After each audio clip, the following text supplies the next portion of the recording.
하나님, 오늘도 주님 앞에 나와 하루를 시작하게 하시니 감사합니다. 인생의 시험과 환난 속에서도 부활의 능력을 힘입어 주님을 바라봅니다. 부활의 능력은 슬픔 가운데 있는 마음을 평강하도록 이끄는 힘이요, 낮은 마음을 다시 드높이는 경이로운 능력입니다. 탄식과 한숨이 경탄의 찬양으로 변화하는 놀라운 역사를 다시 맛보고자 주님 앞에 무릎 꿇어 싸우니 오늘 우리의 하룻길을 인도하여 주시고 새로운 은혜로 우리를 충만하게 하시옵소서. 부활의 계절, 기쁨의 50일을 보내며 주님께서 약속하신 성령을 기다립니다. 성령의 충만함을 사모합니다. 성령님은 우리를 온전히 인도하시고 연약한 우리를 위로하시며 악한 길로 이탈하려는 우리와 끝까지 동행하시는 분이십니다. 보혜사 성령님을 통해 우리는 진리를 깨달을 수 있으며 성령님의 감화 감동하심으로써 주께서 원하시는 길을 분별할 수 있는 지혜를 얻을 수 있습니다. 주님께서는 구하고 찾으며 두드리는 이들에게 가장 귀한 것 곧 성령을 주시겠다고 약속하셨사오니 사모하는 마음으로 기다리는 이들에게 온전히 함께하여 주시옵소서. 이 기쁨의 50일을 평강 속에서 주님과 더욱 친밀해지고자 합니다. 주님의 말씀이 송이꿀보다 더 달다는 사실을 확실히 누리고자 합니다. 주님께서 속삭이시는 음성이 우리의 온 존재를 사로잡아 참 자유로 나아가게 함을 맛보고 싶습니다. 그렇게 매일의 삶 가운데 성령의 열매를 맺으시고 이를 통해 우리의 삶의 자리를 새롭게 하여 주시옵소서. 지난 주일에는 30명의 아이들이 유아 세례를 받았습니다. 부모의 신앙을 통해서 약속의 품에 안긴 아이들입니다. 자신의 믿음에 선재하는 은혜와 복이 있음을 온 성도들이 인정하며 축하하였습니다. 주님, 이 아이들이 주님의 사랑 안에서 건강하고 지혜롭게 자라나며 하나님을 가까이 하는 사람들로 살아가게 하여 주시옵소서. 아이들의 걸음마다 주님께서 동행하여 주시고 주님 안에서 기쁨과 평안이 가득한 삶 되게 하여 주옵소서. 마침내 자신의 신앙을 고백할 줄 아는 나이가 됐을 때 반드시 자기 입술로 예수님께서 나의 주님이십니다 고백하며 교회의 든든한 일원이 되도록 인도하여 주시옵소서. 자녀들을 위해 늘 노심초사로 기도하며 인내하신 어버이들을 위해 기도합니다. 우리를 낳으시고 기르셨으며 우리의 말투와 표정만 보아도 우리의 마음이 어떠한지 아시는 분들입니다. 부모님이 한없이 품어주셨던 그 사랑으로 인하여 우리가 지금까지 행복을 누려왔습니다. 무엇보다 우리가 바른 길 가길 원하셨고 신앙의 길이 그 어떤 것보다 우선임을 가르쳐 주셨던 분들입니다. 주님, 어버이들의 기도를 기억하여 주시고 자녀들이 믿음의 길을 든든히 걸어가는 모습을 보며 위로를 얻게 하여 주시옵소서. 때때로 자녀들의 삶이 세상의 성공 기준에 미치지 못하였다 하더라도 주님과 동행하고 있음이 가장 큰 성공이요 승리의 길임을 믿음으로써 염려를 떨쳐버리게 하시옵소서. 자녀들의 성적, 자녀들의 직장, 자녀들의 결혼, 자녀들의 성공으로 인하여 더 이상 걱정하지 않게 하시고 오히려 앞으로의 삶에 새로이 부어주시는 사명으로 감사하며 즐거워하게 하옵소서. 늙어도 여전히 결신하며 진액이 풍족하고 빛이 청청하리라 하신 시편의 말씀처럼 부모님들의 영과 혼과 육신이 강건함을 입게 하시고 맑은 정신으로 살아가도록 그 걸음을 지켜 주시옵소서. 하나님, 우리나라의 평화와 번영을 위해 기도합니다. 모든 생명의 근원으로 땅을 솟행케 하시는 주님, 갈라진 것들을 하나 되게 하시는 주님의 능력을 의지합니다. 여야의 분열, 좌우의 대립, 성별과 세대의 혐오, 노사 갈등이 우리나라를 가득히 뒤덮고 있습니다. 이러한 갈등 속에서 우리의 탐욕만을 선택하지 않게 하옵소서. 어떻게 하면 서로를 살리는 길인지 고민하면서 작은 것에서부터 조금씩 생명을 위한 길을 해나가는데 헌신하게 하옵소서. 한 사람 한 사람이 지혜로운 국민으로 서게 하시고 화해하고 서로의 아픔을 끌어안을 수 있는 성숙한 국민으로 서게 하여 주시옵소서. 비록 미래로 나아가는 길목에서 객관적인 지표들이 우리를 절망스럽게 합니다만, 이럴 때일수록 그리스도인들이 희망을 증언하게 하여 주옵소서. 하나님께서 다스리시는 나라의 복과 은혜를 기대하며 주님을 신뢰하는 그리스도인답게 살아가게 하여 주옵소서. 질병과 싸우며 고통 가운데 있는 환우들과 가족들을 위하여 기도합니다. 연약한 몸으로 주님 앞에 기도하는 모든 이들의 마음을 불쌍히 여겨주시고 위로와 힘을 부어 주시옵소서. 치료의 과정에서 낙심하거나 절망하지 않도록 그들의 영과 혼을 강건하게 하시고 모든 고통 가운데서 주님만을 바라보는 믿음을 더하여 주시옵소서. 밤낮 수고하는 가족들의 수고와 헌신을 기억하여 주시고 이들의 마음과 영혼 또한 지쳐 있사오니 하늘로부터 오는 힘과 용기를 공급하여 주시옵소서. 이제 말씀 앞으로 나아갑니다. 말씀을 통해 우리 하나님의 정의를 깨닫게 하시고 우리를 구원하시는 은혜도 깨닫게 하여 주옵소서. 예수님의 이름으로 기도드립니다. 아멘. 오늘 우리에게 주시는 하나님의 말씀은 열왕기상 21장 17절에서 29절까지의 말씀입니다. 한 목소리로 함께 주님의 말씀을 읽도록 하겠습니다. 여호와의 말씀이 디셉 사람 엘리야에게 임하여 이르시되 너는 일어나 내려가서 사마리아에 있는 이스라엘의 아합 왕을 만나라. 그가 나봇의 포도원을 차지하러 그리로 내려갔나니 너는 그에게 말하여 이르기를 여호와의 말씀이 내가 죽이고 또 빼앗았느냐고 하셨다 하고 또 그에게 이르기를 여호와의 말씀이 개들이 나봇의 피를 핥은 곳에서 개들이 내 피 곧 내 몸의 피도 핥으리라 하였다 하라. 아합이 엘리야에게 이르되 내 적대자여 내가 나를 찾았느냐 대답하되 내가 찾았노라. 내가 내 자신을 팔아 여호와 보시기에 악을 행하였으므로 여호와의 말씀이 내가 재앙을 내게 내려 너를 쓸어버리되 내게 속한 남자는 이스라엘 가운데 매인자나 노인자를 다 멸할 것이요 또 내 집이 느밧의 아들 여로보암의 집처럼 되게 하고 아히야의 아들 바사의 집처럼 되게 하리니 이는 내가 나를 노하게 하고 이스라엘이 범죄하게 한 까닭이니라 하셨고 이세벨에게 대하여도 여호와께서 말씀하여 이르시되 개들이 이스라엘 성읍 곁에서 이세벨을 먹을지라.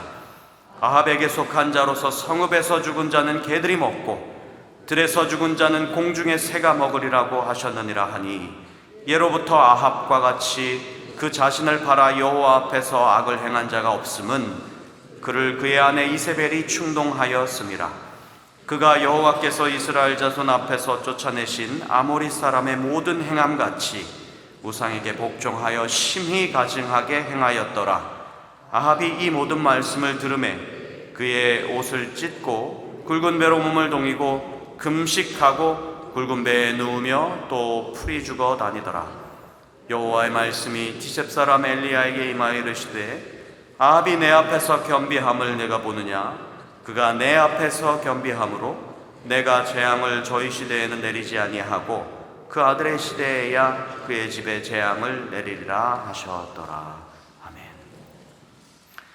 열왕기상 21장 이야기를 계속해서 읽어 나가고 있습니다. 성경에는 정말 악독한 그런 죄에 대한 이야기들이 성경에 많이 나옵니다. 범죄 유형에 따라서 그것을 대표할 만한 사건들이 우리 뇌리에 각인되어 있습니다. 예를 들어 볼까요? 친족 살해하면 누가 떠오르십니까? 아마 가인이 떠오르실 겁니다. 또 음란의 최고봉, 동성애로 유명한 곳은 어디라고 생각하십니까?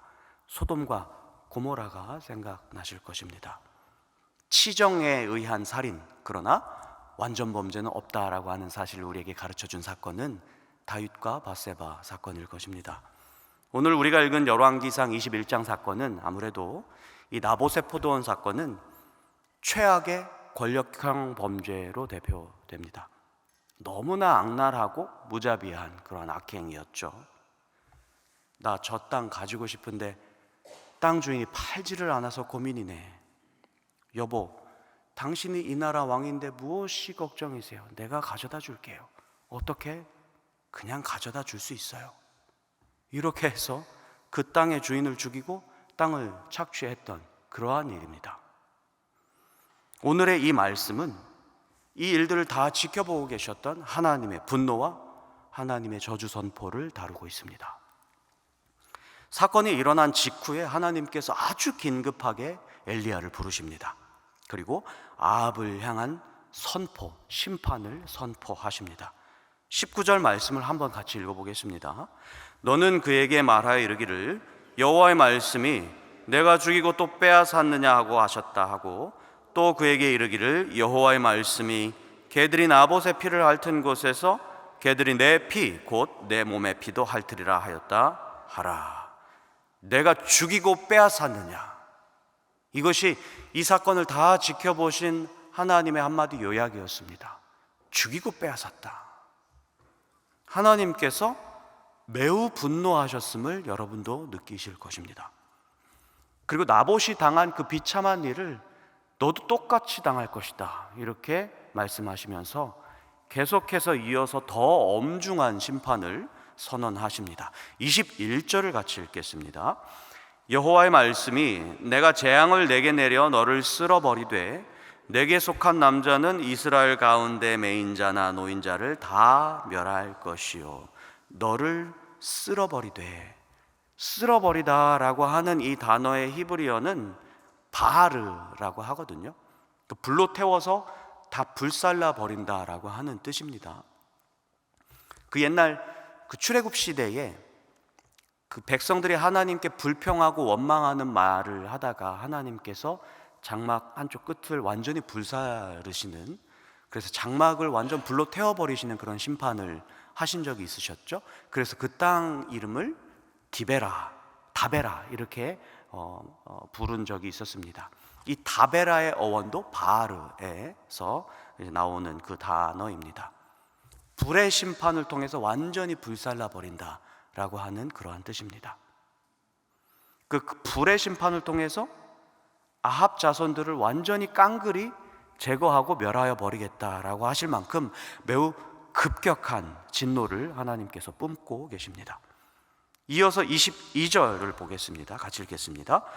또 내 집이 느밧의 아들 여로보암 집처럼 되게 하고 아히야의 아들 바아사의 집처럼 되게 하리니 이는 내가 나를 노하게 하고 이스라엘이 범죄하게 한 까닭이니라 하셨고, 어떻게 쓸어버리실 것인가 라고 하니까 지난 날의 이 역사, 실패한 이스라엘 역사를 들어서 매우 구체적이고 매우 현실적인 그러한 계획을 가지고 하나님께서 이 계획을 이루어 가시겠다라고 하는 어떤 의지를 볼 수가 있습니다. 사뭇 구체적이고 그 의지가 확고해 보입니다.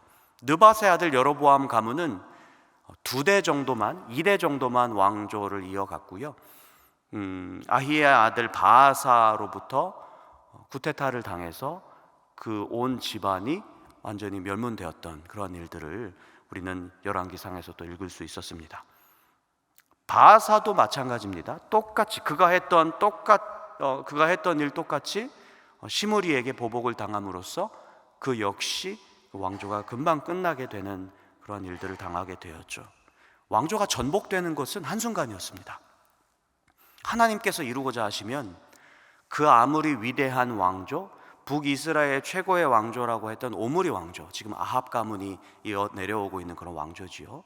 오므리 왕조라고 할지라도 단순간에 뒤집힐 수 있는 그러한 어떤 일들이 일어날 수 있는 것입니다.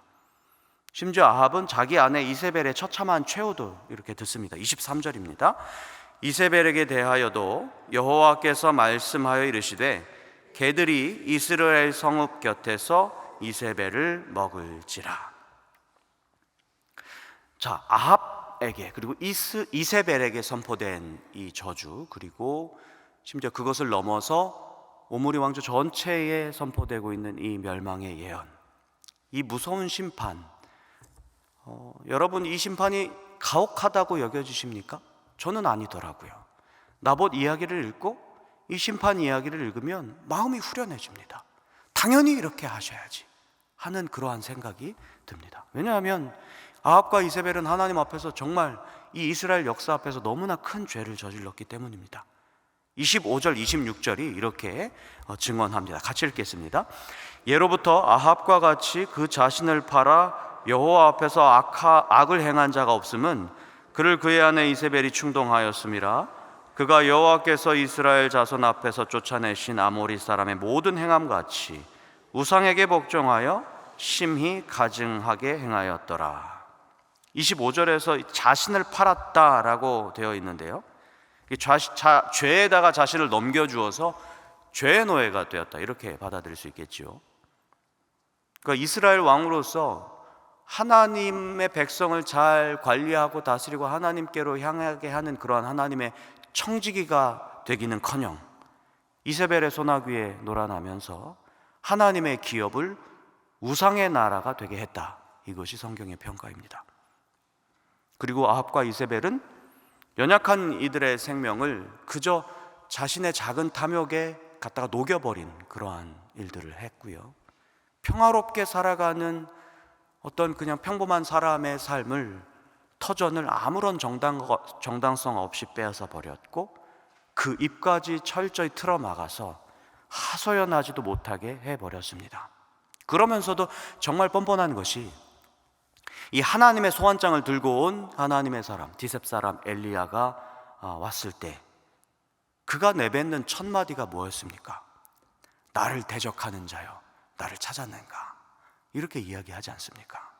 여러분, 이런 아합 가만둬야 되겠습니까? 그냥 둬도 괜찮습니까? 아닙니다. 막아야 됩니다. 막아야 합니다. 하나님의 백성이, 하나님의 나라가, 하나님이 선택하시고 하나님이 세운 공동체가 제대로 서기 위해서는 이런 패악 무도함은 그 즉시 도려내줘야 합니다. 천인공로 들어보셨죠? 어떠한 불이나 부조리나 죄악상이 너무나 극악무도하여서 어떤 보편적인 상식을 훨씬 웃돌아서 사람도 분노하고 그 사람의 분노에 감응하여서 하나님도 분노하더라. 이것이 천인공로입니다. 그 조선 후기 실학자 박지원이라고 아시죠? 열하일기 호질이라는 단편 소설이 있습니다.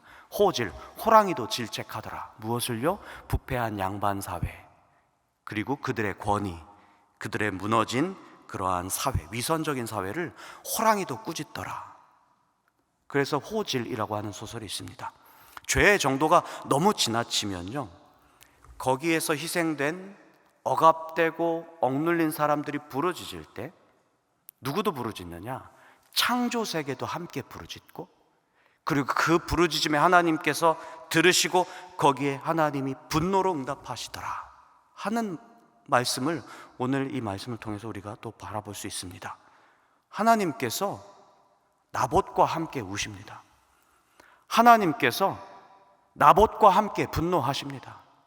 하나님께서 나봇을 위해서 악랄한 권세를 심판하십니다. 끝장내고자 하십니다. 왕조 전체의 파멸을 선언하십니다. 여기서 오늘 우리 말씀을 통해서 분명한 사실 하나를 발견하실 수 있어야 합니다. 하나님의 정의는 악을 심판하는 정의다. 심판의 정의다. 진정한 정의를 위해서는 악을 심판할 수 있는 권세가 있어야 합니다. 이것이 성경의 정의의 근간입니다. 심판의 정의가 흐트러지면 우리는 의롭게 살고자 할 필요가 없습니다. 의롭게 살 필요가 없어요. 거룩하게 살 필요가 없습니다. 그런 마음 자체가 생기질 않는 걸요. 심판의 정의가 없는데 무엇하러 우리가 의롭게 살고자 하겠습니까? 심판의 정의는 성경 전체에 녹아 있습니다. 시편의 수많은 찬양이 탄원시인데 대부분의 내용이 악한 이들을 심판해달라라고 하는 간구였습니다. 아모스 선지자가 부르짖은 위대한 말이 있죠. 정의를 물같이 흐르게 하라 할 때 이 정의는 미시파트라고 하는 단어입니다. 무슨 뜻이냐면 하나님께서 세우신 법의 온전한 집행, 이것이 정의입니다. 하나님께서 판결을 올곧게 하시는 것, 그것이 정의라는 말이죠. 이게 정의의 근간입니다. 인간의 죄악성을 보시고 분노하시고 심판을 실행하심으로써 정의를 이루시는 하나님, 그래서 하나님의 분노는 정의를 이루는 동력입니다. 그런데 오늘 본문에서 이 심판의 정의와 함께 한 가지 정의가 더 나타나거든요. 이 정의가 우리를 당혹스럽게 해요. 우리 30절을 한번 같이 읽어볼까요? 아합이 이 모든 말씀을 들을 때에 그의 옷을 찢고 굵은 배로 몸을 동이고 금식하고 굵은 배에 누우며 또 풀이 죽어 다니더라. 32절도 한번 같이 읽어보겠습니다. 아합이 내 앞에서 겸비함을 내가 보느냐? 그가 내 앞에서 겸비함으로 내가 재앙을 저희 시대에는 내리지 아니하고 그 아들의 시대에야 그의 집에 재앙을 내리리라 하셨다라. 아멘. 하나님의 분노가 갑자기 풀리시더니 아합에게 관용을 베푸십니다. 분명 하나님의 법을 집행하는 것이 하나님의 정의라고 이야기하셨는데, 그리고 그것이 미시파트라고 하셨는데, 하나님께서 신속한 집행을 철회하고 계신다는 거죠. 아합의 즉각적인 몰락을 기대했던 사람들은 이러한 하나님의 태도에서 약간의 답답함 혹은 섭섭함을 느끼실 수도 있겠습니다. 여기서 우리는 두 번째 정의를 보게 됩니다. 정의의 근간은 심판이었다면 정의의 궁극적인 목적은 무엇이겠습니까? 회복과 구원입니다. 이 두 번째 정의는 구원하시는 정의입니다. 심판을 통해서 악을 도려내시지만 궁극적으로는 회복하시고 구원하고자 하신다는 그러한 말씀입니다. 예수님은 심판을 위해, 심판 자체를 위해 오신 게 아니라 구원을 위해 왔다, 이렇게 말씀하셨고, 또 로마서 3장에는 그렇게 말씀하시지 않았습니까? 하나님께서 이 악한 이들의 죄를 오래 참으심으로써, 그 죄를 덮어주심으로써 하나님 당신의 의를 드러내셨다. 이것이 로마서 3장에 나타나고 있는 하나님의 의의 대표적인 정의입니다. 하나님은 아합과 같은 파렴치한에게도 기회를 주십니다. 아합이 그 심판 선고를 받고 완전 벌벌 떨잖아요. 그러자 심판을 당장에 집행하지 않고 이 다음 시대에 내리겠다고 심판을 유보하십니다. 이거는 반드시 이 다음 시대에 심판하겠다라고 하는 그런 하나님의 의지를 드러내기도 하지만, 어떻게 보면 겸비한 모습을 보인 아합에게 다시 돌이킬 기회를 주심과도 같습니다. 회개하는 이에게 구원의 기회를 주신다는 차원에서 그 정의를 받은 사람으로서 아합은 돌이켜야 했고, 이 기회를, 이 마지막 기회를 붙잡아야만 했습니다. 하지만 실패했죠. 아합에게조차 기회를 주시는 정의, 이게 어떻게 정의인가? 라고 생각하실 수도 있겠습니다만, 구원의 정의가 없으면 우리에게도 기회가 없습니다. 아합만이 범죄자입니까? 그렇지 않습니다.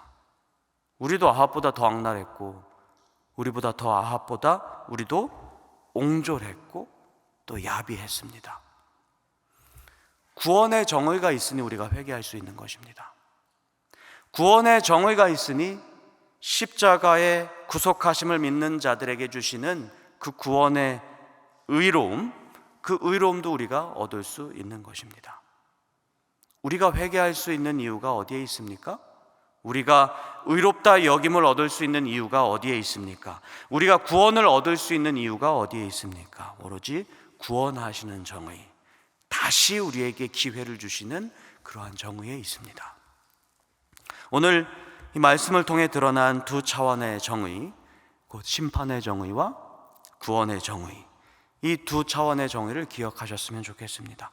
성경을 읽을 때 숱하게 나타나는 단어가 이 정의입니다.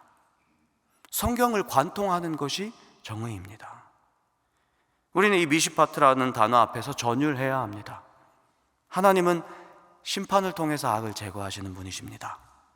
억울한 이들이 부르짖는 소리를 들으시고 분노하심으로써 악을 멸하시는 하나님이십니다. 그래서 혹 나도 모르게 내 권세, 내 권력, 내 탐욕을 위해서 누군가를 짓밟지는 않았는지 한번 돌아보면서 하나님 앞에 엎드린다면 우리에게 다시 기회를 주시는 하나님께 감사하실 수 있을 것입니다. 오늘 하루 심판의 정의와 또 구원의 정의를 마음에 새기면서 주님 앞에서 겸비한 하루를 보내셨으면 좋겠습니다. 그런 하루를 살아나가시기를 주님의 이름으로 축복합니다. 기도하겠습니다.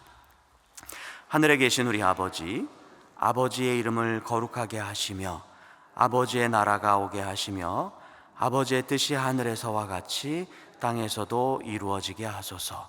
오늘 우리에게 일용할 양식을 주시고 우리가 우리에게 잘못한 사람을 용서하여 준 것 같이 우리 죄를 용서하여 주시고 우리를 시험에 빠지지 않게 하시고 악에서 구하소서. 나라와 권능과 영광이 영원히 아버지의 것입니다. 아멘.